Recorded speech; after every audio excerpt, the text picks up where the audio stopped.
Welcome to Logistics Unplugged. My name is Brian Blaylock, and I'm your host, and I'm happy to jump in today to all things logistics. So let's pull back the curtain, take a look under the hood, and have a great discussion. And today we're joined by my special guest, and we just got to quit saying that, I guess, Bryce, since we're just regular guest. My partner in crime, Bryce Williford, Vice President of 3PL Sales and Service here at Bluegrace.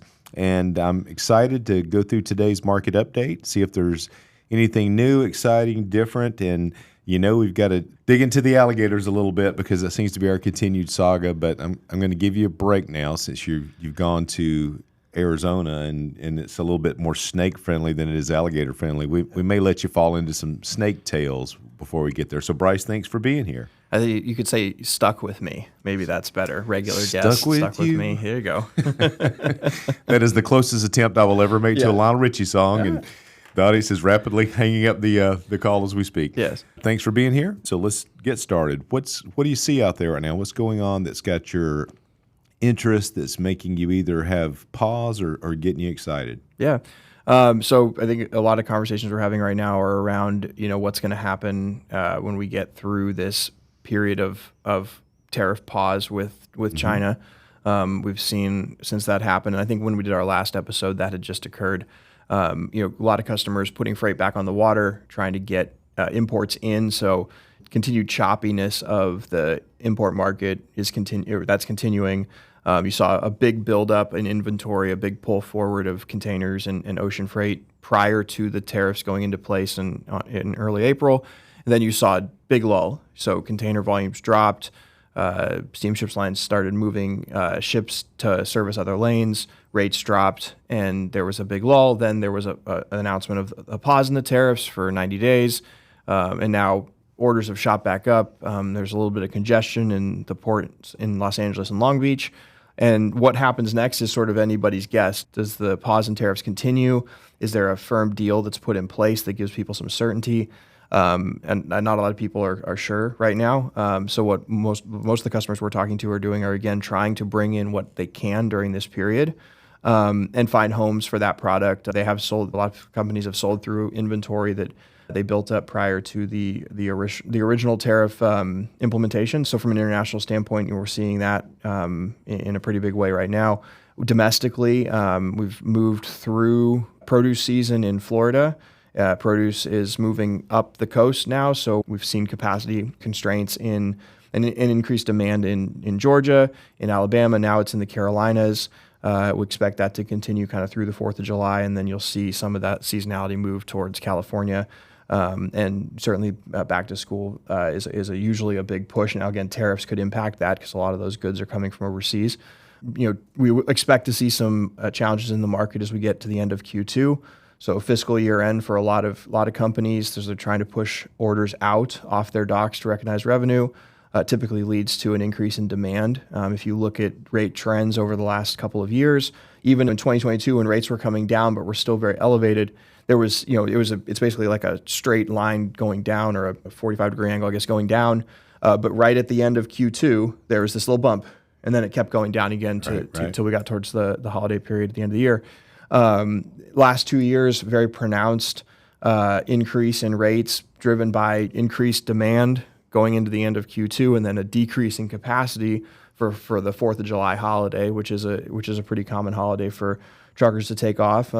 So we expect to see that again this year as we move towards the end of the month. And then there's not a whole lot on the table right now that makes July look like it's going to be anything different than what we've seen in the past couple of years, which is slow, and rates are going to go back to their sort of lower levels. So, we're advising customers now, if you've got stuff you need to get out, if you can get it out earlier, it's probably going to benefit you.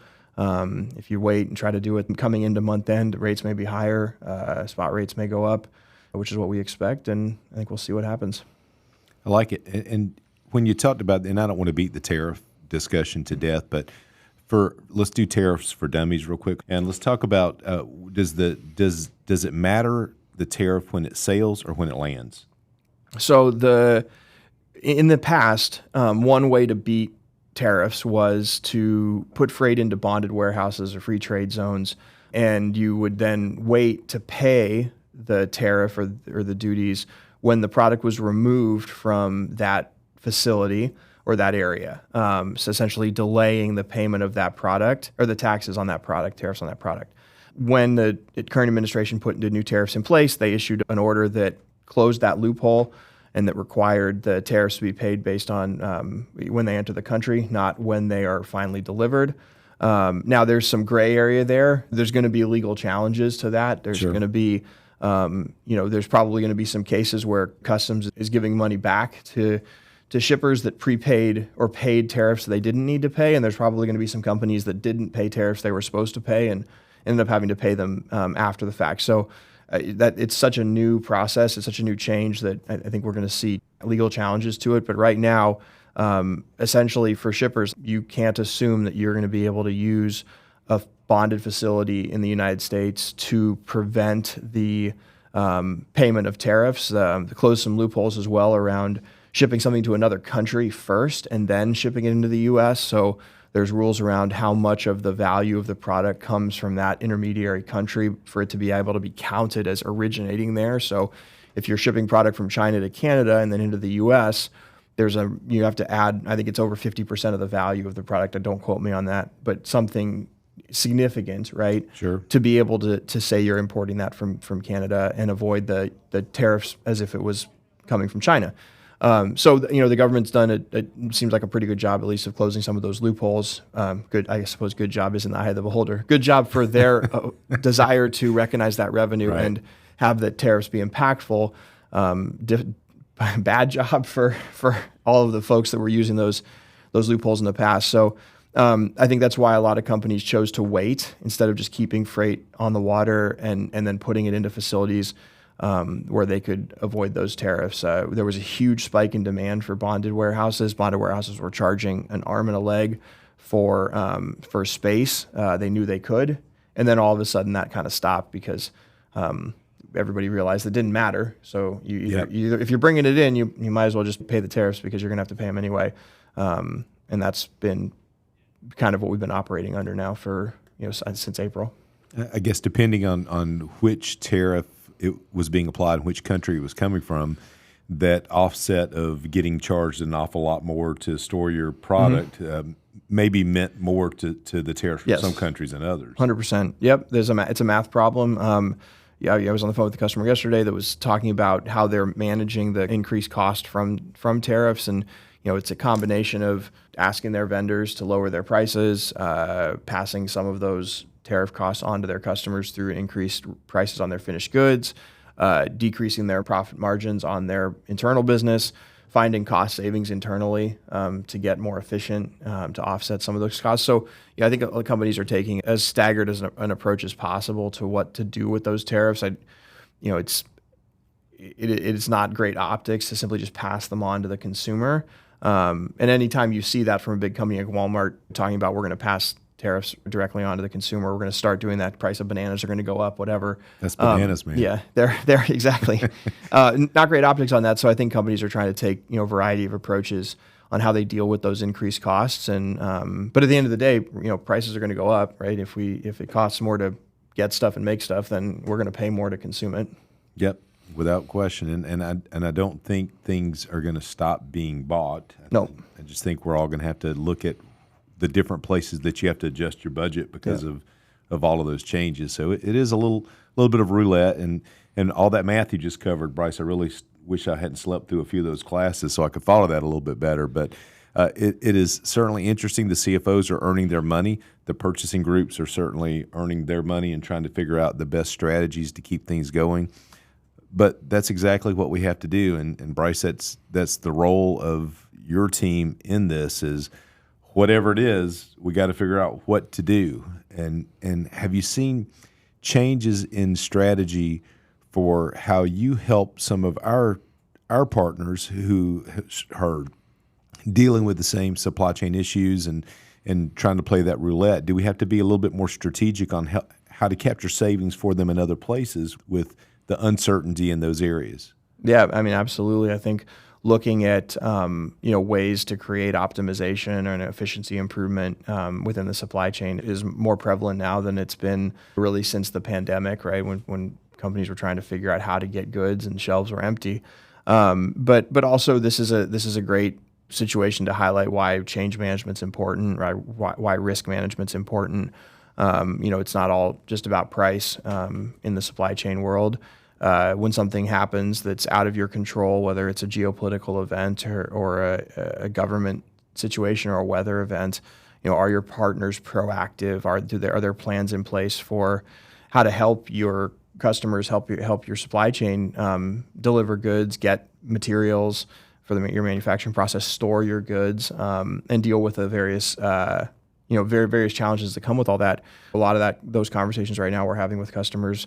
How do we create savings? How do we create cost avoidance? Right? It's not just necessarily about saving money, but avoiding costs from tariffs or other expenses through supply chain efficiency. And some of that is looking at mode optimization at a time when maybe in the past it wasn't necessary. I mean, it's interesting that this is occurring at a moment in the market when rates are historically low.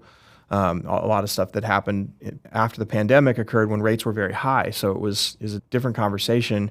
It really became like I need capacity, and the rate is less relevant. Today, rates are relatively low. Capacities outside of little spot areas where there's seasonality and stuff, capacity is relatively available. So how do we create cost improvements for our customers in that environment? And efficiency improvement is the number one target.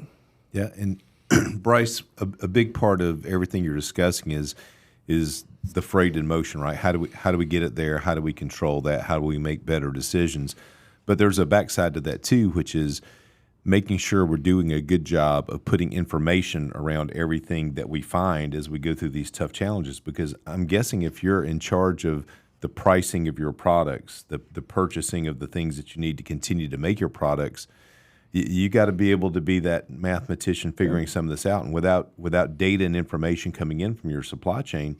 So talk to me about how we want to be able to use data as a positive way for companies to make some of the decisions that they have to make, regardless of what they have to do to get the products there. Yeah, I mean, if you don't have the inputs, it's really hard to get the outputs that you want or your desired outcomes. So having, looking at data and using business intelligence tools, we offer that through our TMS, through Tableau as part of our Blue Ship offering to customers. But being able to aggregate that data, spoke to a customer recently about being able to marry their international shipping data with their domestic shipping data, and that's certainly not a new concept. It's not like we're not reinventing the wheel by saying that we can do that, but not everybody does. And being able to pull that information together in one place and share that with the customer is important. We're able to do that now through our technology, and I think that helps make sort of everybody smarter throughout the supply chain. And I think being proactive is important as well. So, looking at the trends that we're seeing with a customer's freight, with the trends we're seeing in the marketplace, and being able to help either predict potential bottlenecks down the road or create suggestions on things that we could do in advance to help with cost avoidance or efficiency improvement, change management, et cetera, is really critical. I love it.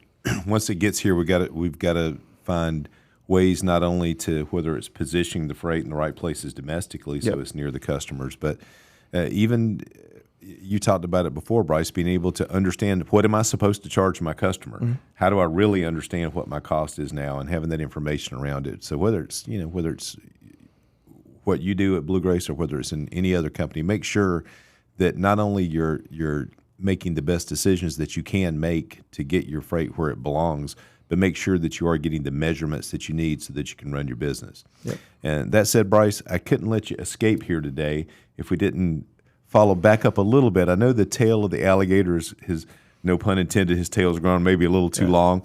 But I thought I'd go another route today since you've migrated your way over to Arizona, and the snakes have become a little bit more prevalent there.